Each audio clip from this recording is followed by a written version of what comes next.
ઘણા લોકો માટે ગણિતનું નામ પડે ને એટલે એકદમ આમ હમ, અંદરથી ડર લાગે. હા હા બિલકુલ. આવું કેમ થતું હશે? આજે આપણે એ જ જરા સમજવાની કોશિશ કરીએ આપણી પાસે જે સ્ત્રોત છે એના આધારે. ચોક્કસ. અને આ છે ને બહુ જ સામાન્ય અનુભવ છે. મતલબ ઘણા લોકો આવું ફીલ કરે છે. એમ. હા.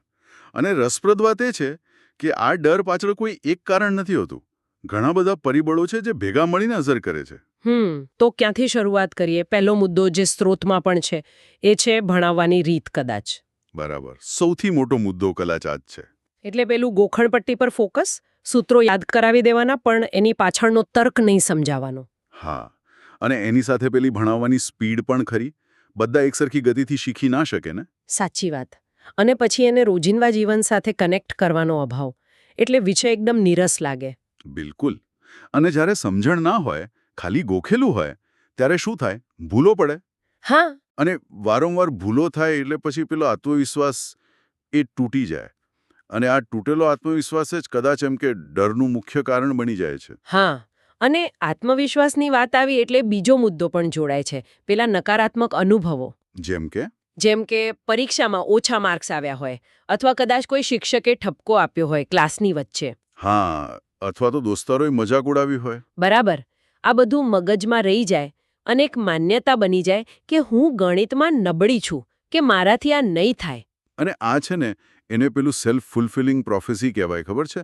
સ્વપૂર્તિ ભવિષ્યવાણી. એટલે કે આપણે જે માની લઈએ એવું જ વર્તન કરવા માંડીએ. હા. જો માની લીધું કે હું નબળો છું તો પ્રયત્ન કરવાનું જ છોડી દઈએ અથવા ઓછો કરીએ. એટલે પરિણામ પણ એવું જ આવે. આ બહુ ઊંડી માનસિક અસર કરે છે. અને એમાં પાછું પેલું સામાજિક દબાણ ઉમેરાય. આપણા સમાજમાં એમ કે ગણિત સારું આવડે એટલે હોશિયાર. હા, એ તો છે જ. એટલે જેમને તકલીફ પડતી હોય એમને પોતાની જાત પર જ શંકા થવા માંડે.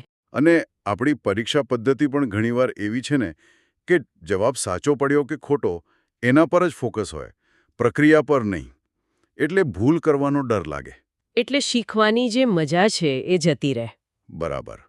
અહીં એક સવાલ ઊભો થાય કે શું આપણે ભૂલોને શીખવાનો ભાગ ગણીએ છીએ કે નિષ્ફળતા? અને ત્રીજો મુદ્દો આ બધા સાથે જોડાયેલો આત્મવિશ્વાસની સાવ કમી અને ગણિતનું જે પેલું અમૂર્ત સ્વરૂપ છે એ પણ કદાચ.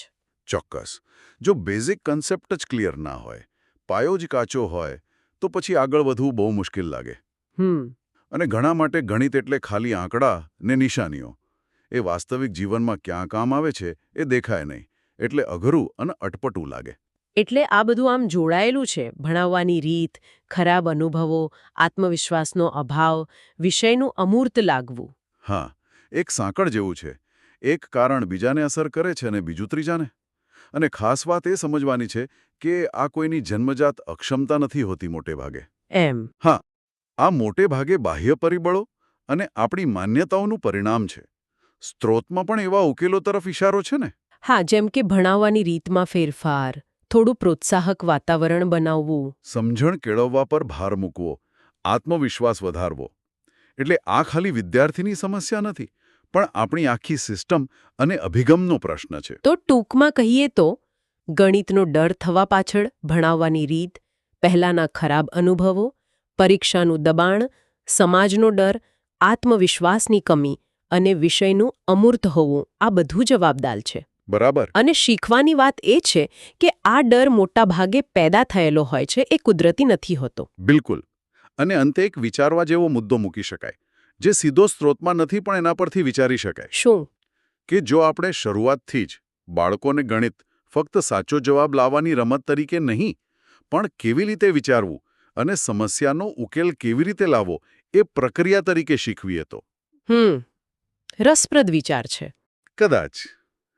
કદાચ તેનાથી ભવિષ્યમાં ઘણા લોકોનો આ વિષય પ્રત્યેનો જે ડર છે એ ઓછો થઈ શકે.